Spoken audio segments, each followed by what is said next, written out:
So hi everyone, thank you so much for coming. So welcome. We're here at the midst of GDC week in 2019. So we're right in the middle of it, and I hope that no matter whether it's your first time at GDC or like your 20th or your 12th, like it is for me, no matter what your focus is, that you're gonna find it a reinvigorating kind of experience with lots of opportunities for growth. So here are more opportunities today for that kind of growth. So this is the third annual Advocacy Microtalks, and we're running these in a tried and true format, aka still biting Richard LaMarche style. So I am your host, Mitu Kandekar. I'm a game designer, programmer, professor, and an advocate for thoughtful and inclusive tech, games, and AI. I'm also assistant arts professor at the NYU Game Center, and I'm also founder of a new studio called Glow Up Games. So I'm your host today. We have an amazing set of speakers here to bring the best of the advocacy track with talks full of perspectives which pack a short but powerful punch. So we're bringing you all kinds of thoughtful talks around the unifying theme of healing and growing. So we have stories of healing after job loss, healing our relationships with our families, healing the ways we talk about gender, healing after the horrors of war, and healing thanks to the help of mentors. Healing and growing is something I've been thinking about a lot. It's hard for us to grow without grow from trauma without having that healing. So I put this up here because one thing I've been thinking about a lot is what would it mean to make games which make us feel like this, right? So if you're not familiar, this is Dante Colley, who's this amazing young Canadian dancer who makes these beautiful Instagram videos which just make you feel so warm inside. What would it mean for games to lift us up like this, to give us that implicit boost as we go about our daily lives, whether it's through rewards, whether it's through these meaningful relationships that we have with characters that are there for us and that we feel close to? So what part can games play in healing and growth? What would it mean to make games that feel joyful? And I want to actually give a quick shout out, going off track a little bit, to a talk that Kim Belair did earlier today in the advocacy track, which was amazing. You should look it up on the Vault. But what would it mean to make games that imparts joy no matter who you are, but especially if you're somebody from a marginalized background, right? If you're someone for whom surviving and thriving is a daily act of defiance. So these are interesting design problems and something that I've been looking at through my new company, Glow Up Games, but there's so many other types of healing and growing to do as well. So I've been partially following this auto-advancing format, but without further ado, I'm just gonna go ahead and hand it over to our amazing speakers today. So let's just give them a preemptive round of applause for showing up. Okay, so, our first speaker today was to be the amazing Heidi McDonald, who is a writer, narrative designer, and musician, whose work in games has been defined by humor and seriousness and all kinds of emotional aspects of player engagement. Unfortunately, Heidi was super sick this week, and so I'm really sorry to say she couldn't make it in, because she was going to give a really beautiful talk about surviving job loss in the industry and what going through those experiences has taught her about herself and about how to heal and grow, both as an individual, but also what companies can do. I wanted to just read this from her original slides in her own words, though. So she says, "I've decided to spearhead a project that we can collaborate on. I'm collecting stories about job loss, advice, inspiration, and tips about recovery. It's a labor of love. Nobody will get paid and we'll make it available for free. If you want to write a chapter for this book, visit my website, so that's up there, to find a link to the submission form." So if you have stories about healing after job loss and sort of in a professional capacity, please do go ahead and check that out. And please do tweet at her and wish her well as well, because she's really super sick. Okay, so our first actual talk today is by Jared Huntley, who is an amazing independent game developer from Cleveland, Ohio. He co-authored the book Game Programming for Artists. He's the designer behind Art Club Challenge. He teaches game development at Lorain County Community College, and he founded Polytundra. So he'll be sharing some wonderful insights today on healing and growing as a spouse and as a parent in the face of all the demands of being a game developer. So please give it up for Jared.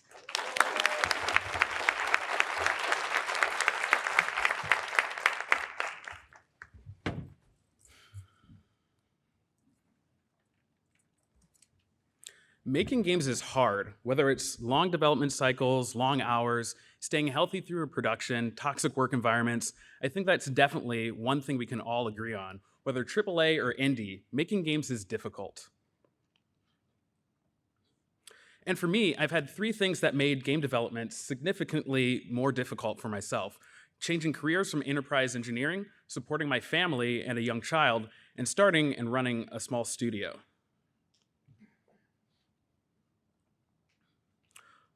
The other thing that was difficult was failing. I failed a lot in this process. But when you fail at something, it's not an end. It should be a beginning. Beginning to apologize, reflect, to work on adjusting your actions. Failing is the first part in the learning process. So I'm Jared Huntley, a dev from Cleveland, Ohio, a husband, father, community organizer, game dev. My background's originally in enterprise IT engineering, but my passion was building games. So I worked on figuring out how to make that career shift. There's no manual on the right way to become a game developer. There's many different paths, but which one is right for you? I was really just trying things and seeing what worked, working full-time and trying to fit game development in whenever I could on nights and weekends. As I was working on my game, I started traveling to expos, conventions, and conferences, and I traveled a lot. I'd started traveling as much as my schedule could afford while working full-time. This had its advantages, but it also had its drawbacks. It hit me hard when I realized I was becoming unintentionally distant from my family. It was affecting our closeness, and I could feel it too. I needed to change something. Something needed to give. I couldn't just continue and hope it worked out. So often in game development, I feel like sacrifice is romanticized. This dev sacrificed so much. This team crunched for X months. I would never consider sacrificing my relationships with my family, so I began to focus on solutions instead. I spoke with a few other indie dev parents who travel often about their experiences. My goal was to be more there for my spouse and little one. I started to find ways to stay more connected, even though we are apart, ways to travel less, and still meet my goals. When you realize you're letting someone down, the best thing to do is talk with them. It doesn't matter how young or old they are, it's the right step in helping to care for them, to make sure you can meet their expectations and needs, and reflect on how you can grow. If you've ever been around me at conventions, you might have seen me dip away to take a call. I always chat with little one before their bedtime. Switching to video calls whenever I can was a small change that had a big positive impact on all of us, and it's well worth chewing through data for. Me and little one regularly play Minecraft together. The cross-platform update lets me play on my Switch tethered to my phone and them use their tablet. If there are any Minecraft devs out there, from the bottom of my heart, thank you. This future was a godsend as a traveling parent. I also wasn't supporting my spouse with the best me. Long hours and late nights and crunching led to some pretty bad burnout, which meant I was often exhausted. Working on self-care, working through therapy so I can be in better shape to care for the ones I love. Another big thing we're trying as a family is having them travel with me when possible. They'll actually be here this Friday after the conference. We'll be doing a bit of vacationing together, and it makes the trip something we can all experience, and it makes them feel shorter too. And if this whole thing didn't work out, I can always go back to enterprise engineering. Sacrificing my family relationships was never an option, but communicating with my family, we found solutions that worked for all of us together. Now, running a studio is the newest part of my journey. I have some lessons that I've learned that I'm taking into this new adventure. The big one is asking for help. No one else has had your exact experience, but that's why it's important to ask for help and gather multiple perspectives. As I mentioned when I began, this was my experience, but how can you benefit from it? I have a few ideas. Remember, your experience is your own. Break the rules, figure out what works for you. Just because you've never heard of anyone doing it doesn't mean you can't try. 2, don't define success by others' metrics. Early on, success for me was being employed as a game developer. Success for me now means balance, supporting my family, and enjoying this weird career path together. Lastly, think about relationships.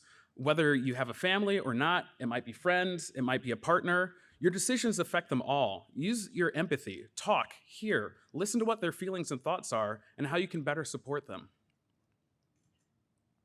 Remember, making games is difficult, and difficult on people, not just the devs, but the loved ones as well.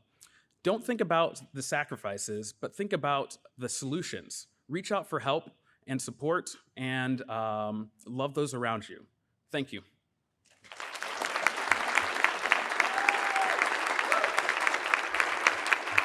Thank you, Jared. Awesome.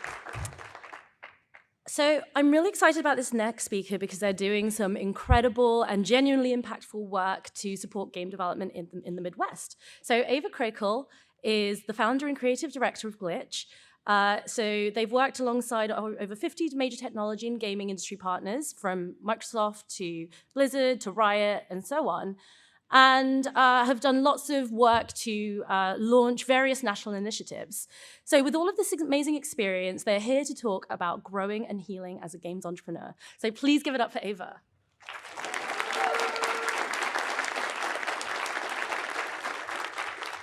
Has the time already started? No, it hasn't. Okay, just want to double check. Let's see.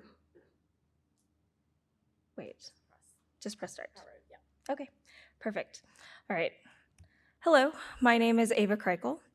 I am the founder and creative director at Glitch, and Glitch is an independent video game label that's home to bold new voices and big ideas. I've been working in the games industry for roughly about 10 years now, and some of my earlier years were spent as a systems designer, some of it was spent in publishing, and others were actually even spent doing business development for companies like Activision Blizzard or Riot. But honestly, most of my experience has been through starting my own organization. At the age of 19, I was awarded my first grant of $52,000 from the University of Minnesota to build Glitch. For the first few years, I honestly felt like there was nothing that could stop me. If there was a problem, I'd fix it. And if I didn't have the resources to do so, I'd find help or ask for help. But really, somewhere around year 3, I felt it. That it was loneliness. And it wasn't like the type of loneliness where I really just needed to go on a vacation with friends. It was much more than that, like a really deep and dark emptiness. Of course, I did what any normal person would do. I asked Google what on earth was wrong with me.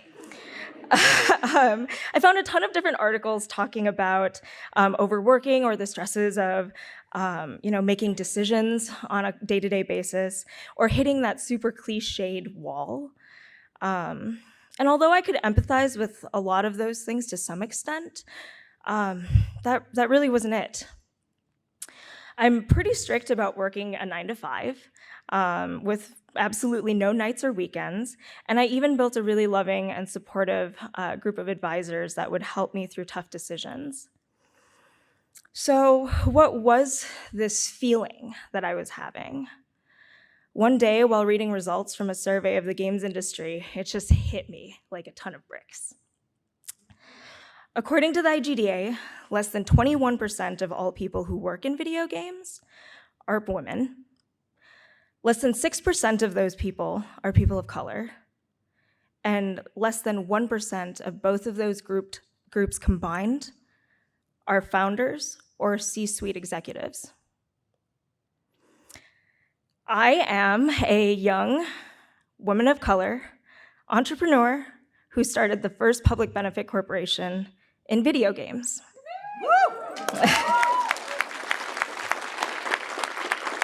And what really struck me was actually another study that was from Pew Research, which suggested that 1 in every 2 people play games. 51% of those people are women, and roughly about 50% of those people are people of color. Yet, our leadership and the allocation of resources doesn't actually reflect the larger segment of our actual player base. So I realized that in that moment, the loneliness that I had felt was not belonging.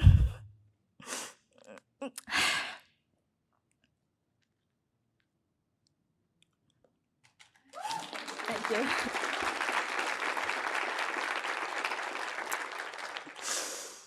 So I had been cobbling together a pretty strong, like actually very strong, but admittedly kind of peculiar network. I found women-owned businesses who had no experience as a person of color. I found people of color in C-suites who had never founded their own businesses. I found impact investors who didn't know a thing about games. And I also met young entrepreneurs in games publishing who had never heard of what a public benefit corporation was before. So I really wanted to do something about this because I hated how I felt. I wanted to see more games that challenge, inspire, or share story through play. I wanted to support people who were thinking bigger or thinking differently about games. And I think one of the most important things is I wanted to really see projects get funded that often were overlooked by traditional investor types or publishers. So as a systems designer, with a background in neuroscience and also a love for game UX, I became a woman obsessed. I went to my board with some super radical ideas and transformed the way that Glitch originally functioned as an organization from an arts and education center to that specifically would engage through public programs to an indie publisher that focused on bold new voices and big ideas in under a year. So we started investing locally first and piloted our first launch of Optica, which is a mind-bending puzzle game of logic and illusion, back in August with game design fellow Farzan Fatime. And we're on the verge of our next big release, Hyperdot, an action arcade game where you dodge everything, which is made by Charles McGregor of Tribe Games. He's actually exploring 7 unique controllers for maximum flexibility and accessibility, including eye tracking, and is the founder of Minnesota's first Black game development studio that's owned and operated by a Black developer. So what I'm doing and why I'm doing all of this is to carve out a space where players can really be proud to call themselves gamers. I'm doing this to help lift others up by empowering people with bold new voices and big ideas, not with just programs and mentorship, but with actual dollars and seats at the table. I'm doing this because it's a damn smart business idea. And I'm doing this so that systemic and pervasive feeling of loneliness that I felt can go straight to hell. Thank you.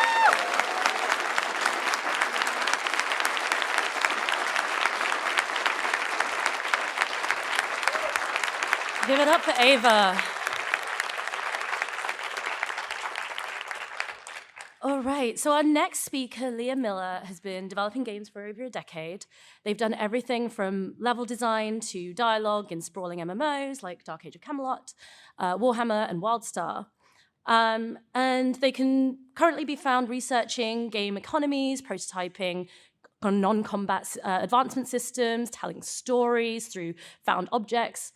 And they have some great perspectives to share with you today on how we can all do better on how we approach representation of non-binary folks in games, drawing inspiration from other media. So please welcome Leah Miller.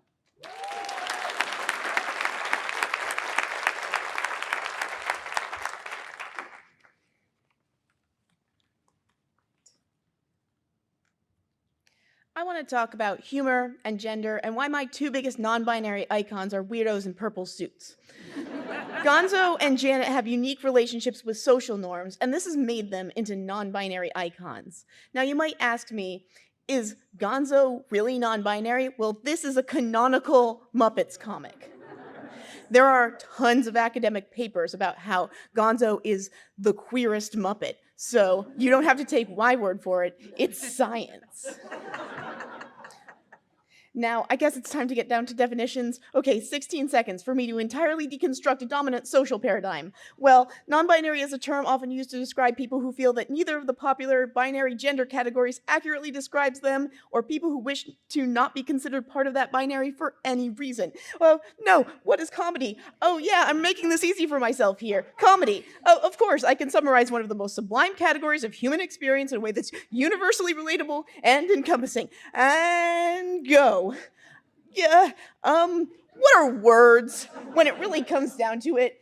this is one of the problems of language. Words do have meaning, yes, but over time, they take on different meanings, and the experiences that they describe grow broader and stranger at the same time, and all human interpersonal communication will be imperfect forever.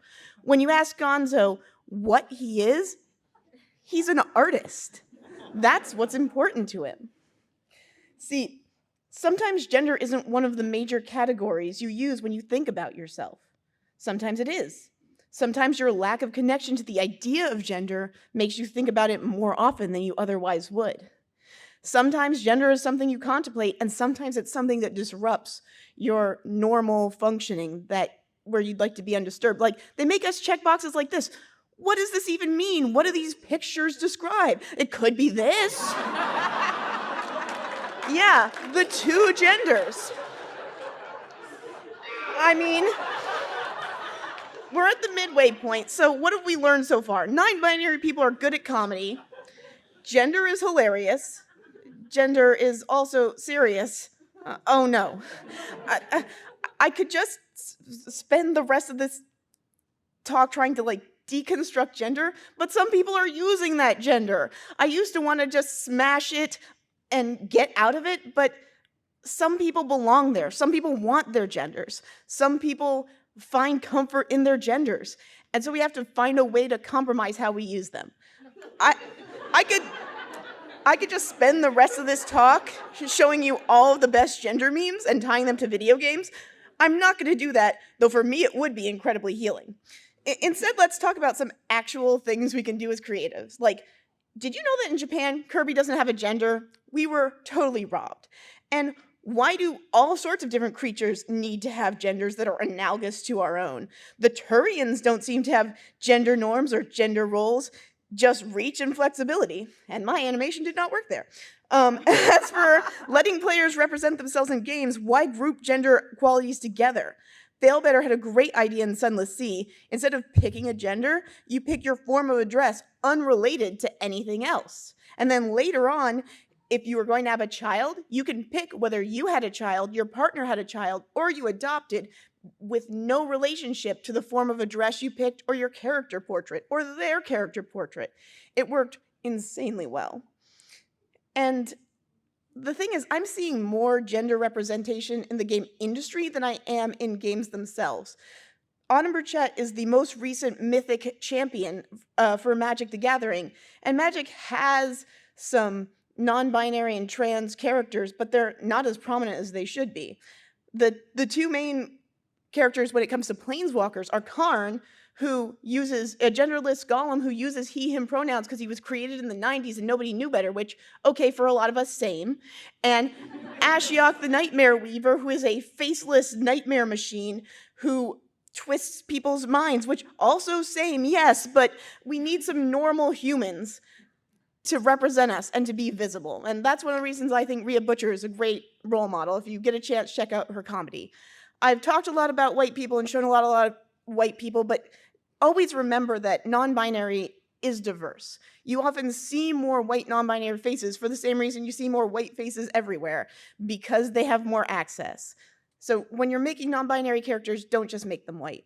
And Janet is such a comfort because she clearly states who she is. She corrects misconceptions, and it's kind of an example that I want to draw from in my own interactions, even though it's not something that should be expected. And her friends' opinions of her evolve just the same as she evolves. And they start to do better. And she starts to be able to have more positive interactions with everybody as they start to do better and as they grow accustomed to each other. And that's why Gonzo and Janet are my non-binary inspiration.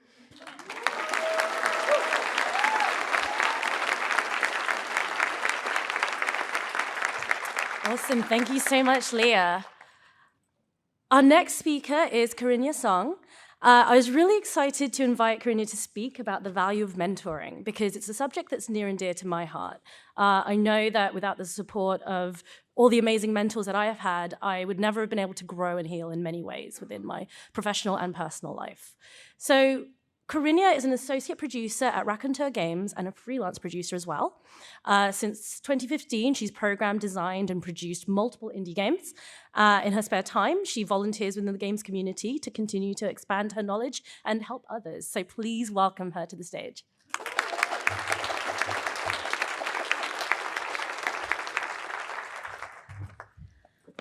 Oh man. Hello, everyone. My name is Corinna Song, and I've been an indie developer for about 4 years now, and the past 2 years have been the most exciting for me. This is when my mentors have actually entered into my life, Stephanie and Nick, who's sitting right here. I recently started speaking at conferences, and the best part is when I get to pass on my knowledge to new and young aspiring game developers. I try to tell them things that I had no idea existed when I first started in video games, which is a while ago.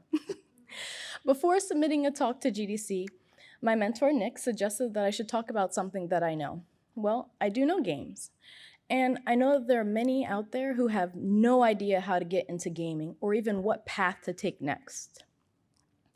For example, last summer I had the pleasure to speak in Louisiana to a group of teenagers because of my mentor's suggestion. And many of them were surprised that there was someone who looked like them, who enjoyed playing and making games as much as they did. And they had no idea that girls played games.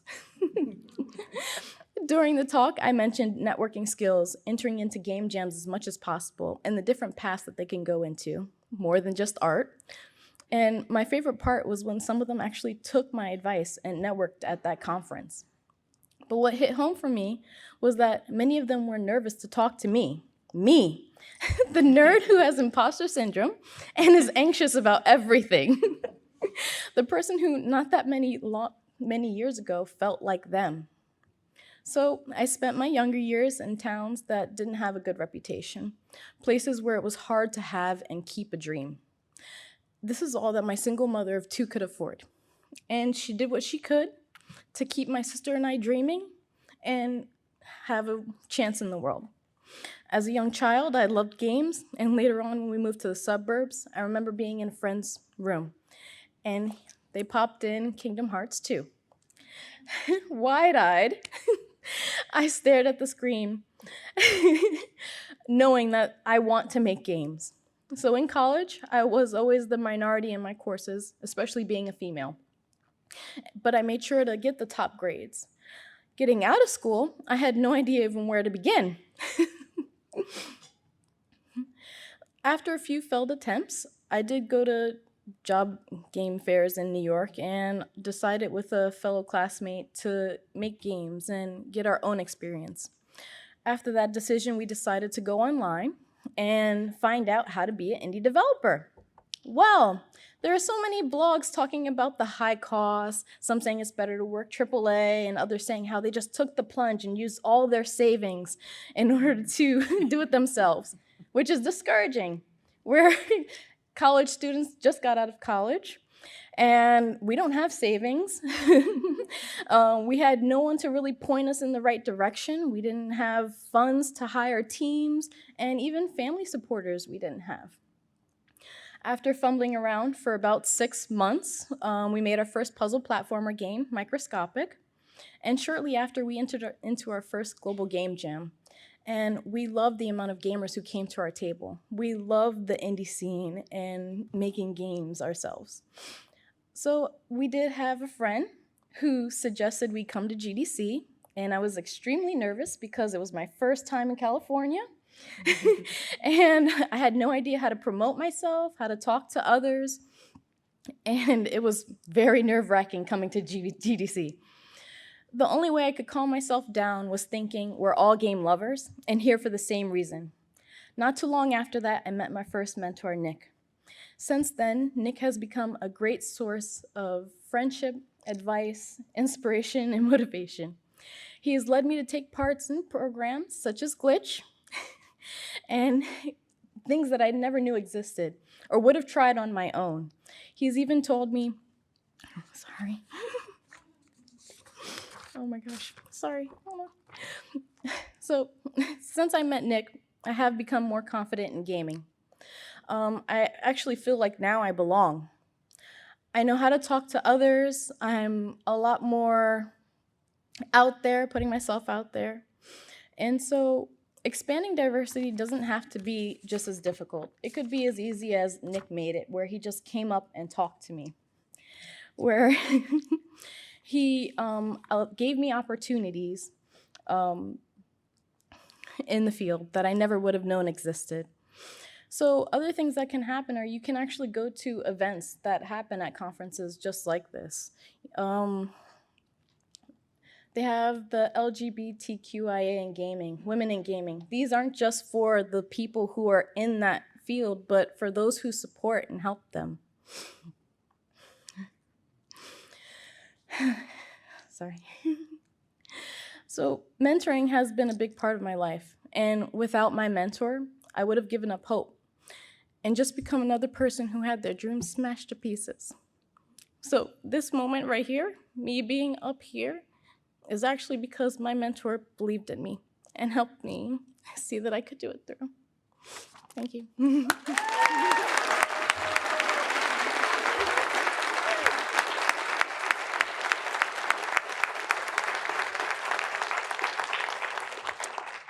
Thank you, Corinna. So our next speaker is Latoya Peterson. She's a television veteran specializing in emerging technology, an award-winning race and culture writer for major outlets like the New York Times, NPR, Jezebel, Kotaku, etc. She wrote and produced and starred in the 2015 Fusion TV documentary series Girl Gamers. And I'm super pleased to have her as part of the team at my new studio, Glow Up Games. So Latoya is here to talk to us about a different and difficult kind of healing and growing. And I would love if you could help introduce her to the podium. So give it up for Latoya.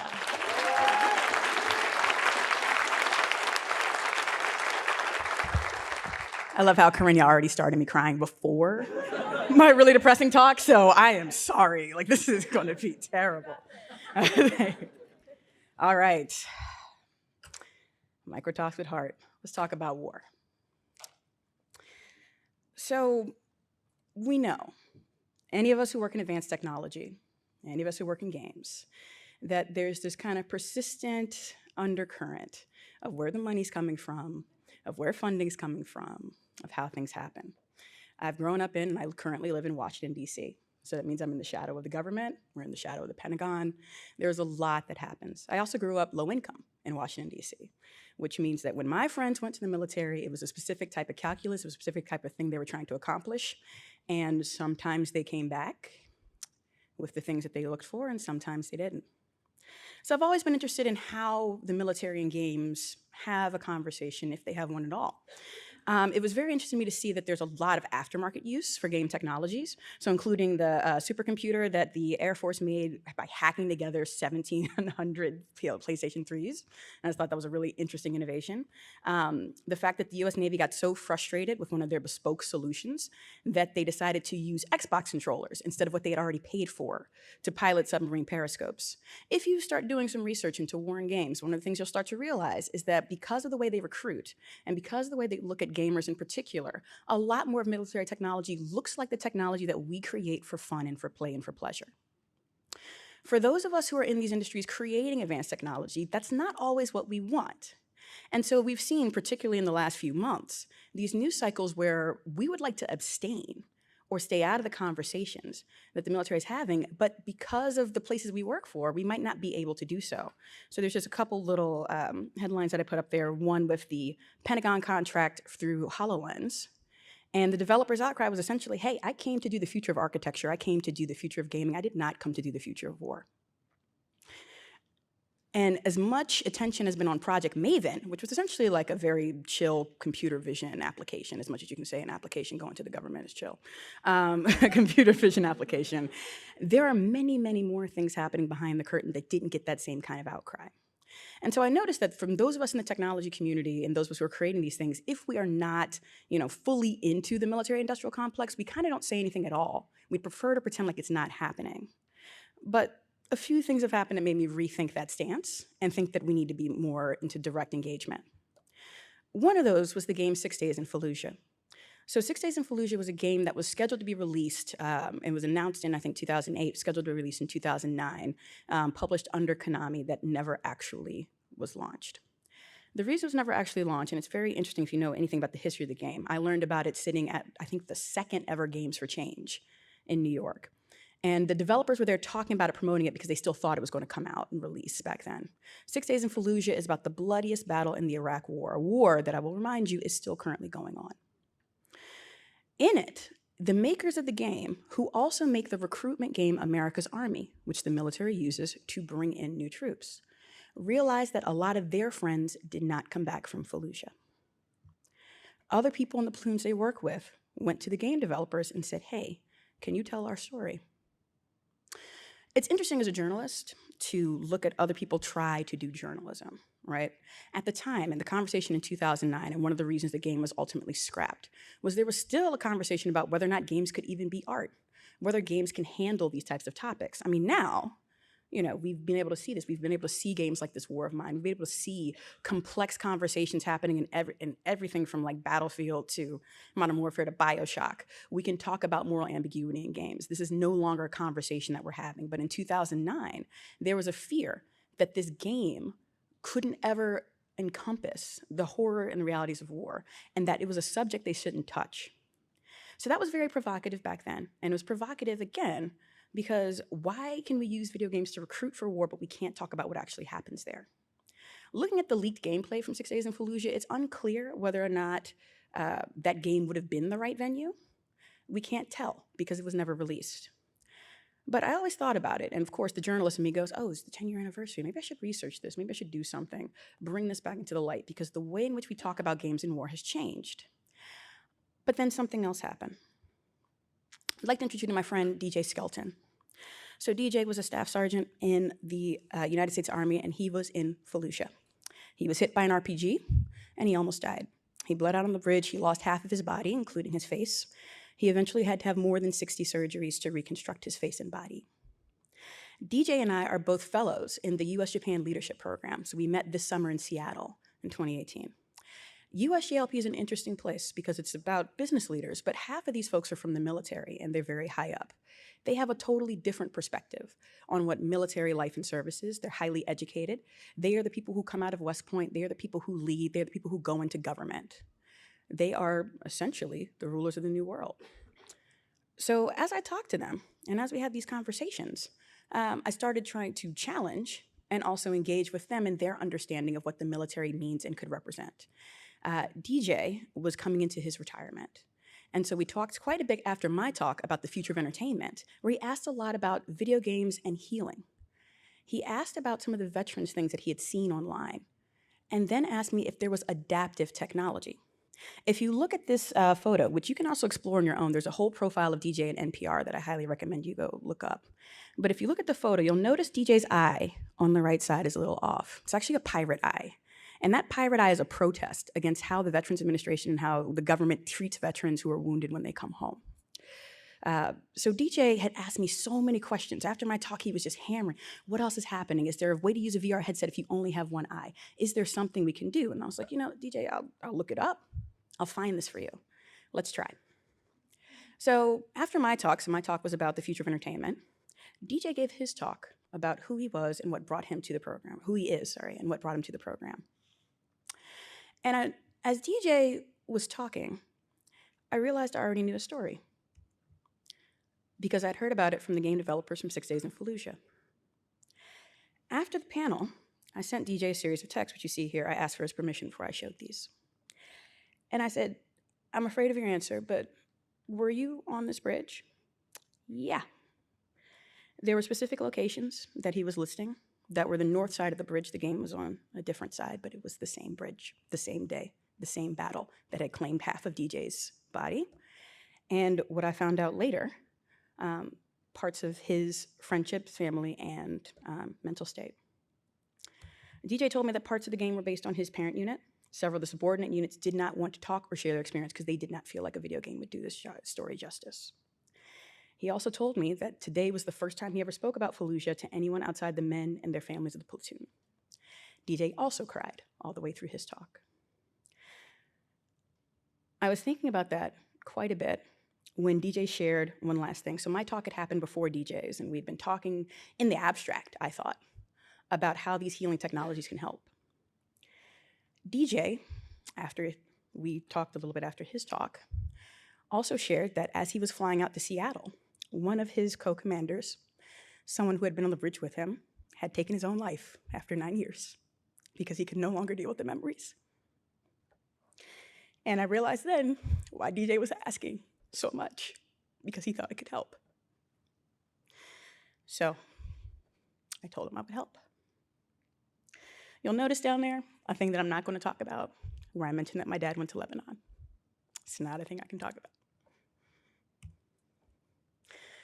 DJ, just in case you want to know, has actually retired. I was privileged to be in the audience when he had his retirement ceremony in Arlington Cemetery. And when he not only thanked everyone who helped him to make it this far, all the people who pulled him off the bridge, but also everyone who didn't make it back. DJ is now doing his best. He's just actually spent this week in DC while I was out here to push for a congressional commission that would look at the VA hospital, but also how to connect veterans with existing resources to head off issues like drug abuse, homelessness, and depression. One of the things that my co-fellows at USGLP talk a lot about is the rising rates of military suicide. Last year, in 2018, there were 328 active duty, not retired, active duty military members who took their own lives. 57 Marines, 68 sailors, 58 airmen, and 138 soldiers. The suicide rate is climbing, even as the military is declining. Part of this is because Iraq is still not over. A lot of people don't remember this, and they don't realize that the hostilities are not done. We have not declared this war over. There is no peacetime right now. And it has now lasted through 3 administrations, Bush, Obama, and now Trump. I think it goes without saying, but I'll say it again because everybody's not necessarily familiar with the military dynamics. But a lot of this is playing out on the hands of Black and brown people, right? The military is disproportionately low income in the lower level kind of grunt levels, disproportionately African American, disproportionately Latino. And these are the bodies that are going to war and are trying to come back and cope. Is there something more that we can do as developers, as people who look at these technologies, as people who design interactive interfaces? Is there something else we can do? I want to introduce you to one more friend of mine, Azmat Khan. Azmat is an amazing war journalist. She's actually a Future of War Fellow, and she's currently in residence. Azmat and I worked together at Al Jazeera America, where we looked at the Arab Spring, where we looked at how the world was changing and reported on it. Azmat is the type of journalist who I am proud to know, and not just because she's the type of person where if she knows there's a story that needs to be told, and she cannot find someone to fund it, she will drain her own 401k and go to Syria and Iraq for 2 years because she had learned that the US military was actually not counting civilian casualties in the same way. Azmat's piece became a New York Times Magazine front page story called The Uncounted. And Azmat and I recently caught up at a games and play workshop at MIT, where she went through her actual process of what was going on. In order to count the bodies, because the military was not, she was looking at bone fragments, people's IDs, what was happening to show that essentially for every 1 military strike that was recorded, there could have been up to 5 that were sent. And a lot of these things were hitting civilians that they were tagging as ISIS based on maybe 4-year-old data, maybe 5-year-old data. The data tracking was so poor, they couldn't even tell if it was an inaccuracy that was hitting civilian houses because no one was tracking the information. Azmat actually reconciled her own reporting, remember the bones and the IDs and everything she was carrying, with satellite imagery. And late last year, she sued the Department of Defense to try to get more access to these documents. I asked her if she thought that better interfaces, smarter intelligence, would have fixed the problem. And she noted something very interesting. The military, if they talk about autonomous weapons, they talk about a project called Human in the Loop. This is because of people who have marched against war and autonomous warfare and said that there needs to be a human for any kind of decision that might result in fatalities. Azmat said from her experience, having a human in the loop is enough if that human does not necessarily care. If they're not looking at the right data, if they don't have the right equipment, or if they don't feel any empathy for the people that they think they're killing. So all these experiments have led me to think maybe we are going about this incorrectly. What if we push the military toward development of new technology through the lens of healing? What would that even look like? What is that concept? Because remember, a lot of times the folks who go and speak to the Pentagon, the folks who walk into the Joint Chiefs of Staff, they are there to sell a war machine. That's what they're there for. And the rest of us don't speak to them. We don't want to be involved. But we do create things like virtual reality. We do create things that are worth healing. There's those wonderful studies about Tetris being used for PTSD. There's a current study that's going out in VA hospitals around using immersive therapy like VR with a trained therapist to help people overcome trauma. But is that the best that we can do? Earlier this week, I've actually not been at GDC this year, which has made me extremely sad because I love this conference so much. But I've been studying artificial intelligence. And I got my first certification while I was there, which is cool. Thank you. And I also went to the military panels because I wanted to see what they were talking about. This is a head-mounted unit. It's going to be all augmented reality because they cannot actually put cameras and they don't actually have cockpits on the fronts of planes anymore for pilot safety. And so there's going to be all of this information going to the pilot about where locations are fighting. What else could we put there? What else could be put on that screen? I'm not going to pretend like I have any answers. I'm not going to pretend like there's any easy answers. I'm absolutely not saying that if you abstain from war or that you don't want to be part of the military industrial complex that you need to go and engage. But I am asking the question of, is there something else we can do from where we are, particularly as influential as we are as game designers and developers and advocates? I wanted to lead you with this shot from Audre Lorde, the amazing Black radical feminist lesbian poet. And it kind of sums up a lot of times when we think about these huge systems like the military-industrial complex, that even the employees of these companies feel as though they can't go and they can't say anything. This is a selection of her poem, A Litany for Survival. And when we speak, we are afraid. Our words will not be heard, nor welcomed. But when we are silent, we are still afraid. So it is better to speak, remembering we were never meant to survive. Thank you.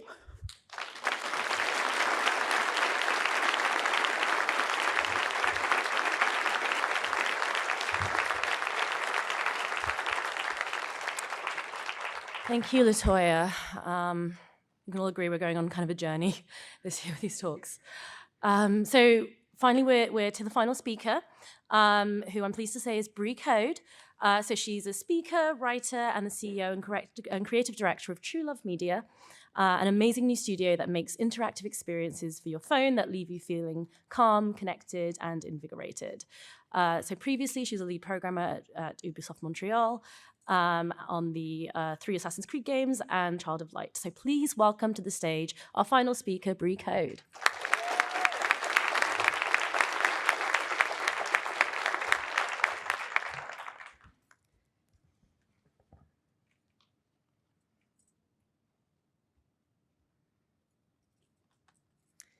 Hello. I have a cold. How are you? It's nice to meet you. My speaking coach asked me to start this talk with a hook, like with conflict or shock or tension, but I just couldn't. I've heard that people like my voice, and maybe that will be enough to keep you with me for 5 minutes, although I have a cold, so. I don't care about conflict, but I do care about love and connection and understanding and joy and growth. And what about you? Traditionally, this is how our relationship, yours and mine, is supposed to be structured. I'm supposed to hook you with something stressful and then lead you on a journey of rising tension to a climax followed by a short denouement before I leave you.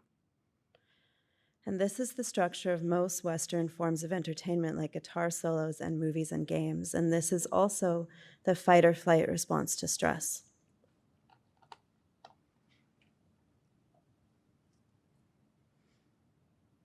And this is a stereotypically masculine energy, whatever masculinity and femininity are. While I, like most people, am a complex mix of feminine and masculine traits, this happens to be an energy that I don't connect with and never have because I'm a lover and not a fighter. And my studio, True Love, makes AI companions. #selfcare is a companion we created with the artist and magazine editor, Eve Thomas. And please don't download it yet because it's not done and we already have too many users. In #selfcare, this friend of ours refuses to leave their bed. They're taking a mental health day and they're surrounded by their favorite things. And each thing has a sort of mini game inside of it.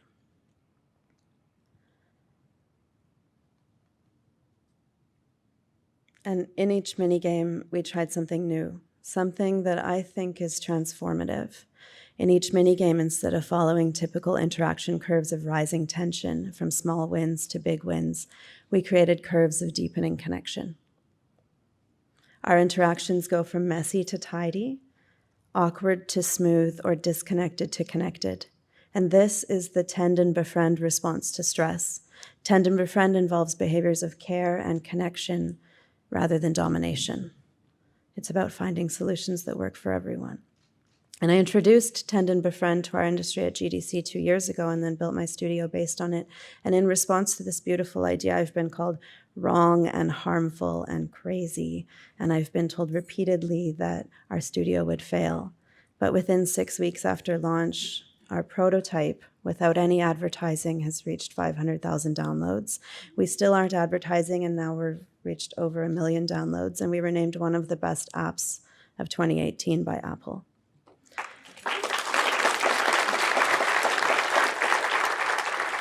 And most importantly, we've been overwhelmed with messages and reviews that confirm that the reason that our fans like the app is because love feels as good at or better than winning. We get feedback like this. It's like it put me in a trance. It's the most calming app I have.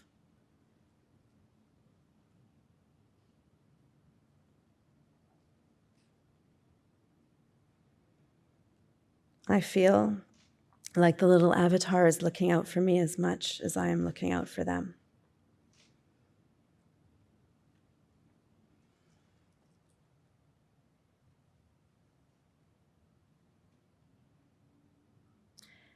Thank you for this app. I can tell it will change my life. It's a little prototype. And making this app certainly changed my life. Now I have my own studio where we spend all day thinking about love and not about war.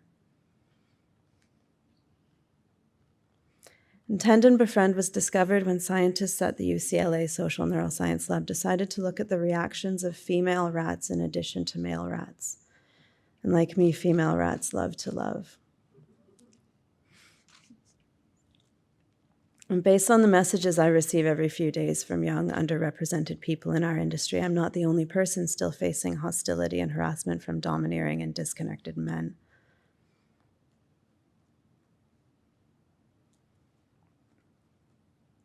While male rats tend to have a fight or flight response and female rats tend to have a tend and befriend response, among humans we know that all genders aren't so different from each other and most of us have both responses. But our society is cruel to men. We tell boys not to cry, not to care, not to connect, not to have feminine traits, not to be themselves. Of course, men harass me for suggesting that femininity exists and that love exists when they've worked so hard to kill it in themselves. And I heal from such things through journaling and therapy and good hugs. But men, what are you doing to heal? Like me and other underrepresented people, you too deserve to have a complete life.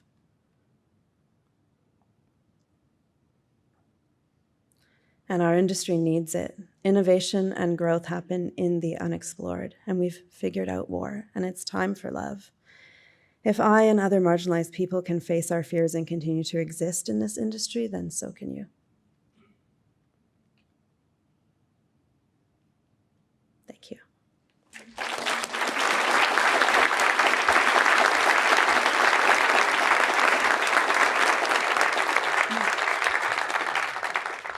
Thank you so much, Bree. And that's it for 2019, everyone. I hope that's given you a lot to reflect on, to inspire you, and crucially to take back with you into your work, but also into your lives. So please join me in giving a final round of applause to all of our amazing speakers. Thank you.